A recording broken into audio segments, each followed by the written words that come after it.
Greetings. There's no doubt that because of COVID-19, we're faced with unprecedented challenges. To meet some of those challenges, social distancing must be a priority. To accomplish this, we may have to meet as a group using technology, perhaps through Zoom.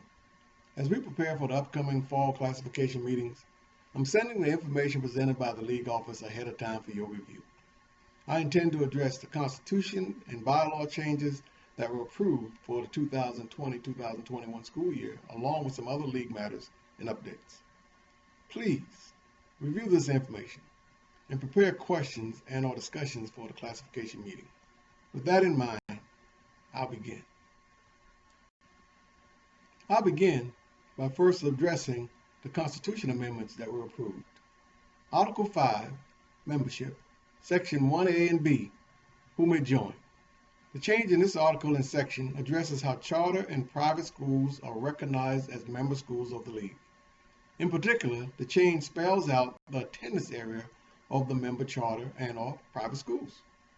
The change also allows the member charter and private schools to use their actual enrollment count for reclassification realignment purposes. Article 5, Membership, Section 2A, how to join. The change in this article and section addresses the requirements for a member school to be placed in a classification and region.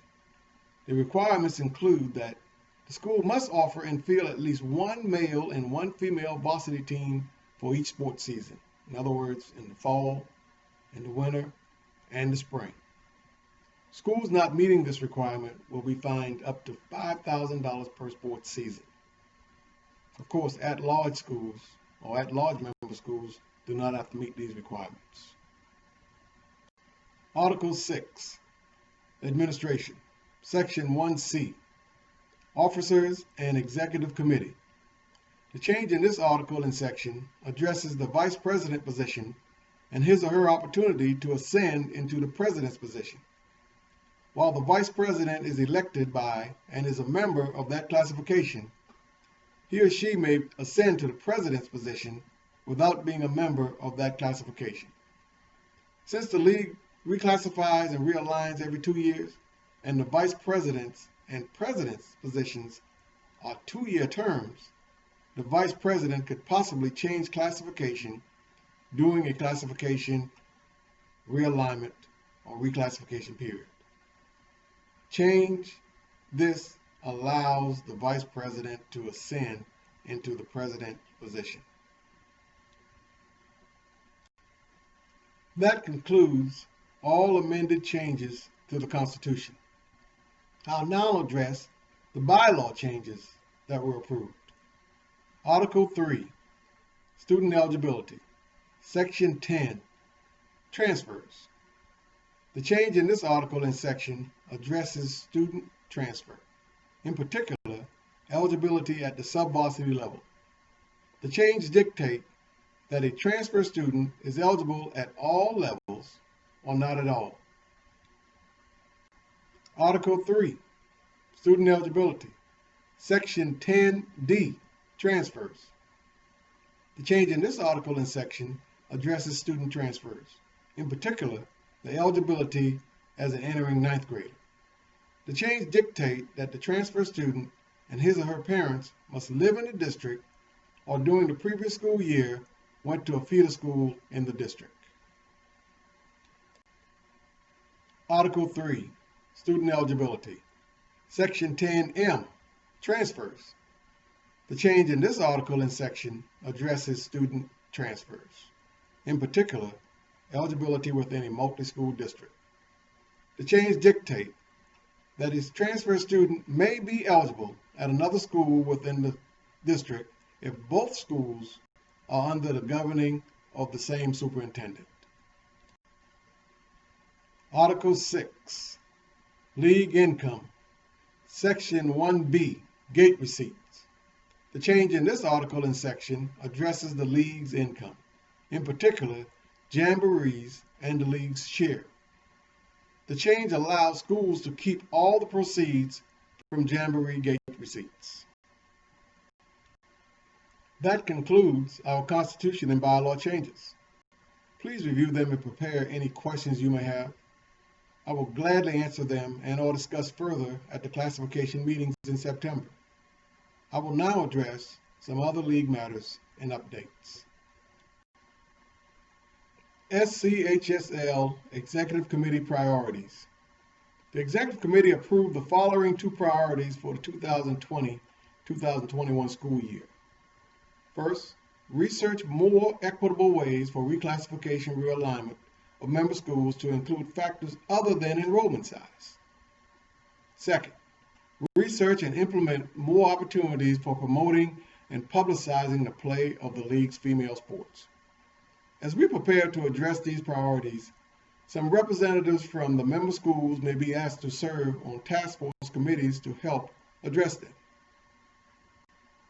Legislative matters. I'm not aware of any pending legislation at this time. That's not to say that we won't have any by the time we have our September fall classification meetings. But at this time, I'm not aware of any pending legislation at this time. Legal matters. Currently, 3 of the approved amendments have been challenged by some of our member schools. Article 3, Student Eligibility, Section 10, under Transfers. Section 10, Subvarsity Eligibility for transfer students not meeting the transfer rule or any of the exceptions. Section 10D, a statewide choice of schools for entering 9th graders. And Section 10M, inter-district transfers to include private and charter schools not under the same governing body of the traditional school. Currently, these 3 amendments are under a temporary restraining order prohibiting the amendments from being enforceable. Other updates. The League's financial report forms have been revised, in particular, the forms for jamborees and/or playoffs in the early rounds. The League will no longer share in these gate receipts. However, you are still required to send the completed form to the League office. League passes. League passes will now be distributed digitally as well as a printed version. These passes will include a photo of the bearer. It may still be used in the same manner as it has been used in the past. High schools will receive 1 complimentary pass for the principal, the athletic director, as well as 1 for each varsity sport offered. Other league passes may be purchased for those that qualify at a cost of $25 per pass. Mandatory administrative meetings. The South Carolina High School League Executive Committee approved mandatory league information meetings/workshops for administrators. These meetings will include items of the League's rules and regulation changes, areas of concerns, NFHS update, etc. These meetings or workshops will be treated the same as Coach's Rules Clinic. This concludes my presentation of the League's information for the classification meetings. Again, please review and prepare any questions you may have for the September classification meeting. Thank you.